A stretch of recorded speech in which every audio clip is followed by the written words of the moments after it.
Oke, saya Arfi Adi Nugroho dengan NRP 3324600019. Saya kali ini akan menjelaskan hasil tugas saya, yaitu membuat program relational database dengan Python.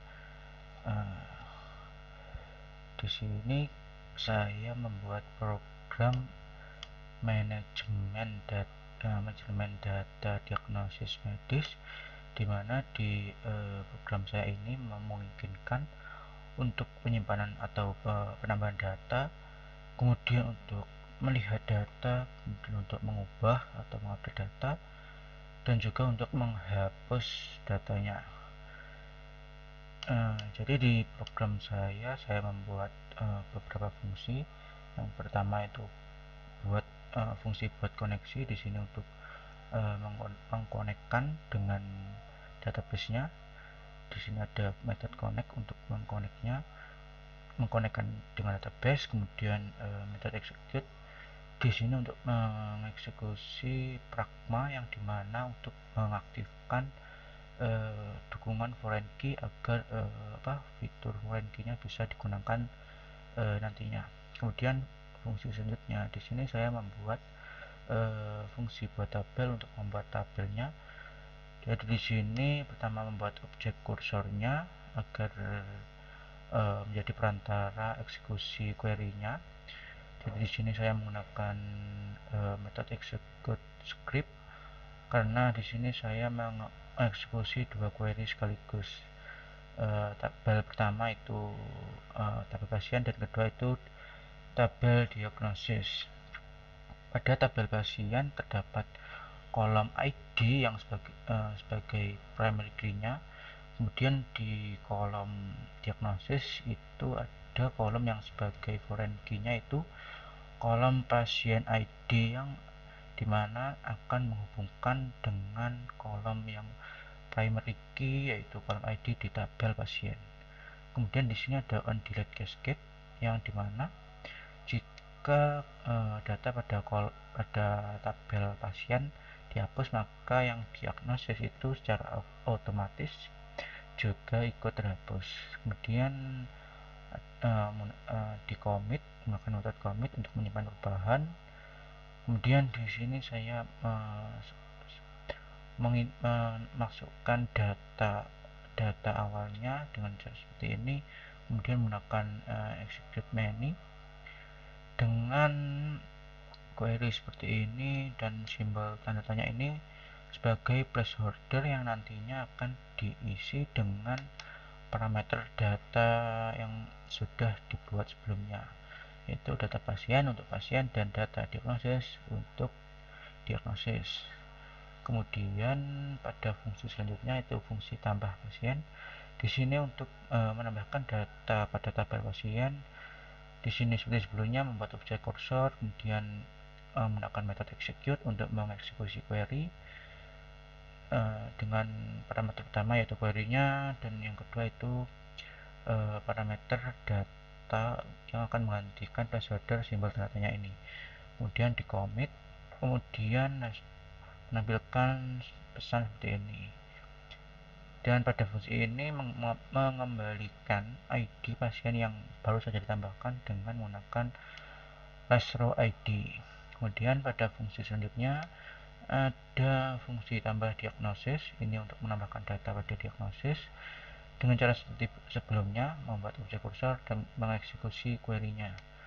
Kemudian pada fungsi selanjutnya itu fungsi lihat semua pasien.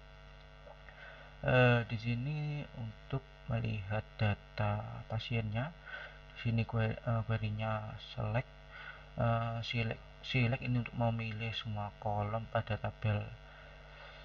Select dengan bintang di sini memilih semua kolom dari tabel pasien dan menguatkannya berdasarkan namanya. Kemudian di sini hasil query-nya diambil menggunakan fetch all. Kemudian hasilnya ditampilkan pada bagian mode ini. Kemudian yang ini itu menggunakan string formatting, yang dimana tanda kurang dari ini itu menandakan rata kiri, dan angka di sebelahnya itu menandakan jumlah minimal lebar dari karakternya.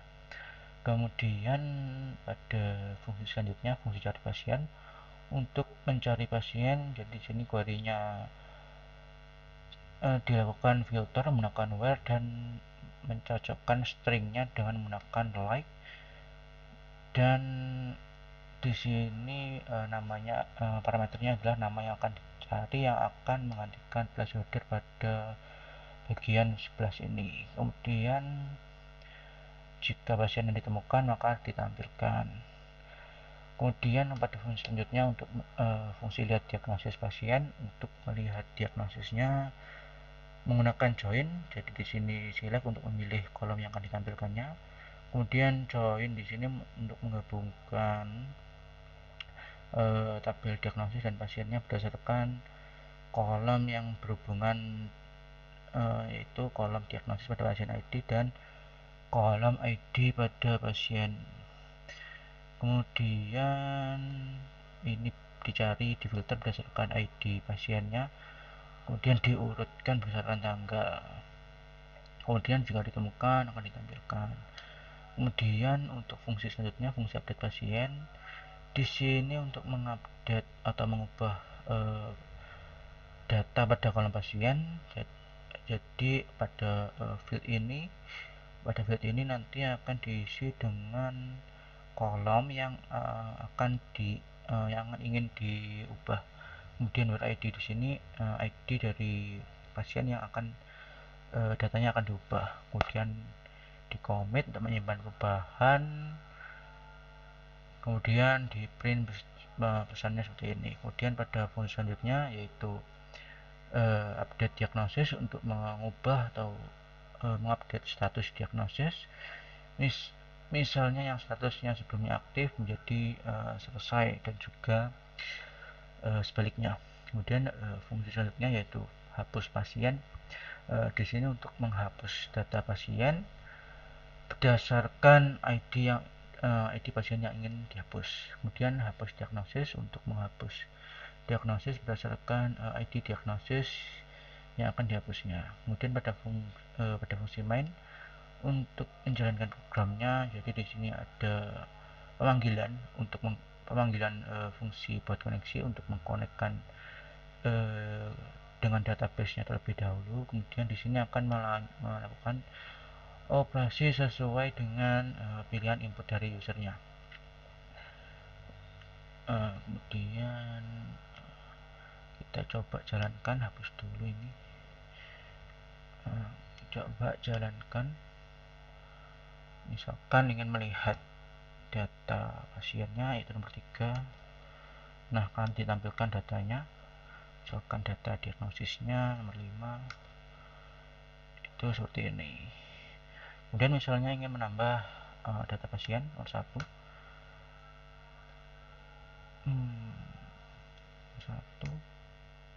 misalkan namanya Rehan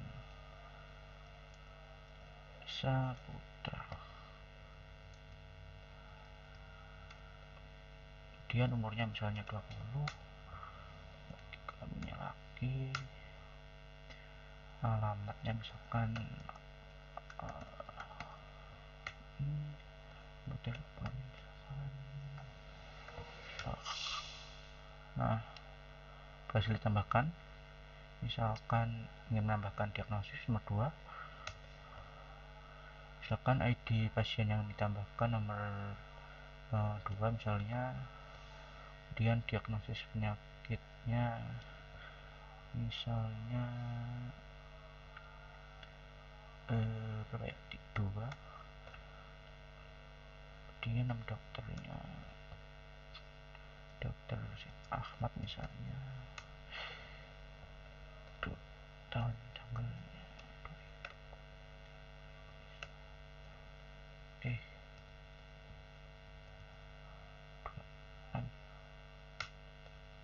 Nah, saya berhasil menambahkan di sini. Kita coba lihat,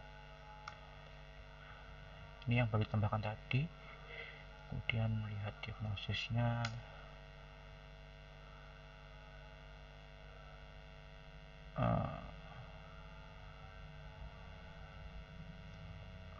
dua misalnya.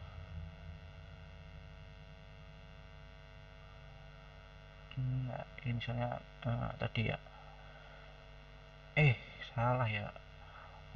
Tadi harusnya inputnya penyakit ya. Coba misalkan hapus diagnosis 9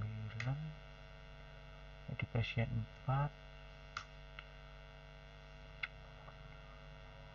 di pasien 4 silakan nambah lagi 2 di pasien tambahkan 3 diagnosis penyakit misalnya flu, misalnya dokter Ahmad tanggal 2025 426 misalnya. Nah, misalkan kita lihat diagnosisnya lagi 3. Nah, diagnosis yang baru ditambahkan akan ditampilkan. Kemudian misalkan ingin mengubah data pasien nomor 6, misalkan ingin mengubah pasien ID 1, misalkan mengubah umurnya misalkan juga ke 21. Nah, misalkan lihat lagi, nah ini berhasil diubah. Kemudian misalkan ingin menghapus data pasien 8, misalkan nomor 3.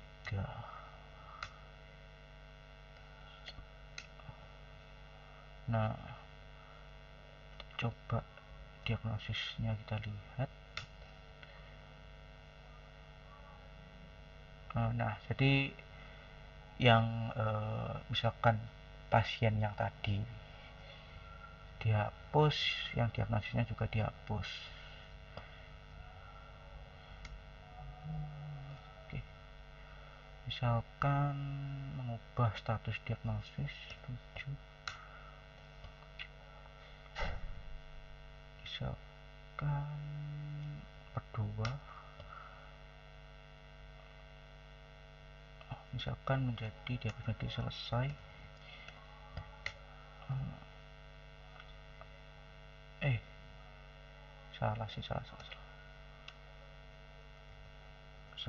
salah input.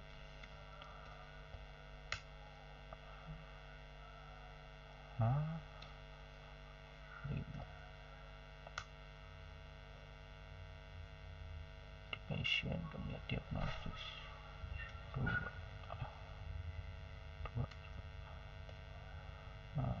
Oke, coba update status nomor ID 2 untuk 7 ID pasien 2, ID dan 3 misalkan jadi selesai. Nah, kita lihat lagi ID nya 2, menjadi statusnya menjadi selesai. Oke, jadi kita keluar dulu. Jadi untuk kesimpulannya, untuk kode-kode kesimpulan yang digunakan pada relational database ini, itu ada metode connect untuk menghubungkan ke database dan membuatnya. Jika belum ada, kemudian ada objek kursor yang menjadi perantara untuk menjalankan perintah SQL-nya. Kemudian yang objek kursor ini dibuat dengan menggunakan metode kursor dengan connya adalah variabel objek fungsi connect-nya. Nah, kemudian di sini untuk menjalankan query-nya menggunakan execute atau execute many atau execute script, di mana execute ini untuk menjalankan single query dan execute many untuk menjalankan operasi sama dengan banyak parameter. Kemudian execute script ini untuk menjalankan beberapa query sekaligus dengan tanda titik koma sebagai pemisah antar query-nya. Kemudian simbol tanda tanya sebagai placeholder untuk nilai yang akan disisipkan dan juga untuk mencegah SQL injection, dan nilainya akan diisi dengan parameter pada fungsi execute. Kemudian untuk mengambilnya menggunakan fetch all untuk mengambil hasil query-nya.